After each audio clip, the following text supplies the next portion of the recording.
আসসালামু আলাইকুম। 2024 সালের টি-20 ওয়ার্ল্ড কাপ জিতে নিয়েছে ভারত। সেই 2007 সাল তারা টি-20 ওয়ার্ল্ড কাপ জিতেছিল। 2024 সালে এসে তারা টি-20 ওয়ার্ল্ড কাপ জিতে নেয়।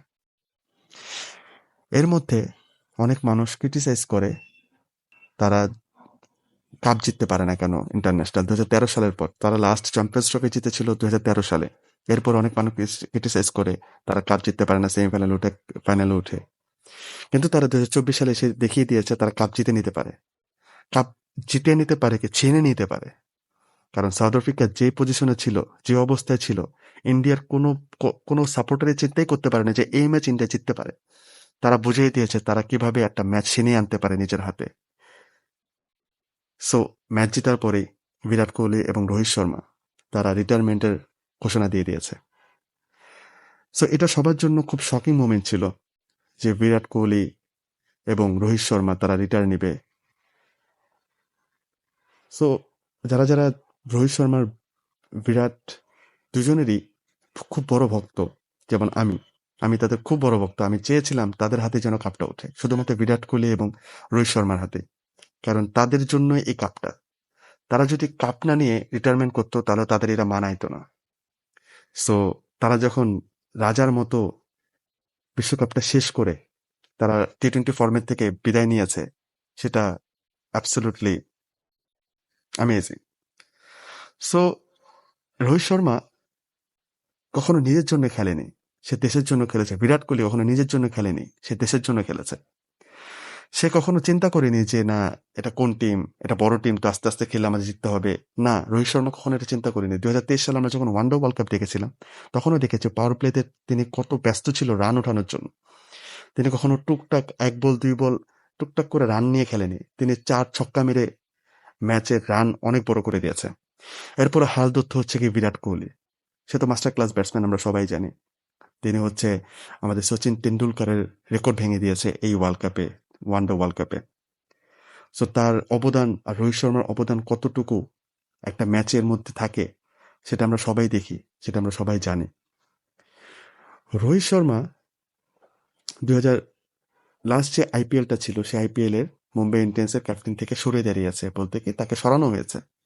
কিন্তু তারপরও সে ভেঙে পড়েনি বা সে অন্য কোনো কোনো কিছু কমেন্ট করেনি, সে তার মতোই খেলে গিয়েছে।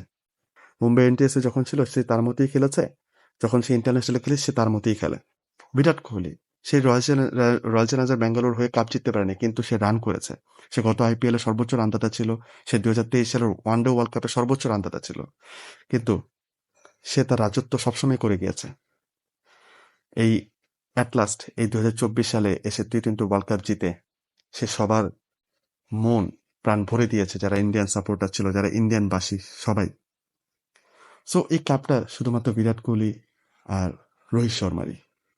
রোহিত শর্মার ব্রিলিয়ান্ট ক্যাপ্টেন্সি, যেহেতু আমরা জানি দেখছি যে বিরাট কোহলি ফাইনাল ব্যতীত অন্য কোনো ম্যাচে তেমন একটা রান পেয়নি।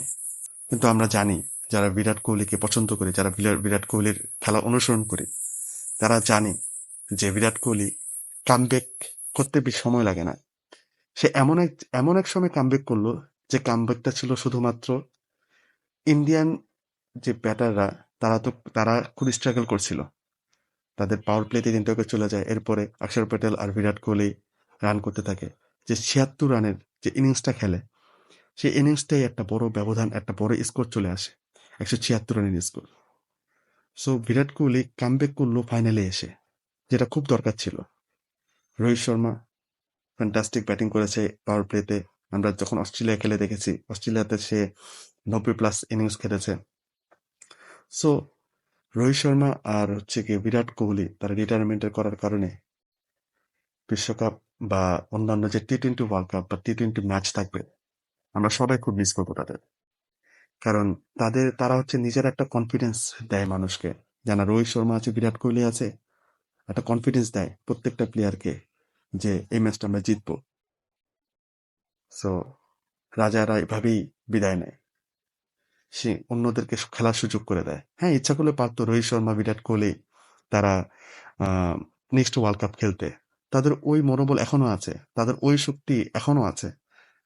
কিন্তু তারা এই রাজার মতো যে রাজত্ব তারা করত, তারা এখন অন্য জেনারেশনকে দিয়ে দিয়েছে। তারা জানে যে কখন তারা রিটায়ার করলে ভালো হয়। তারা জানে যে কিভাবে একটা ক্রিকেট টিম চালানো যায়। তারা জানে যে কিভাবে রান করলে একটা ম্যাচ বের করে আনা যায়। So Virat Kohli and Rohit Sharma, thank you for everything.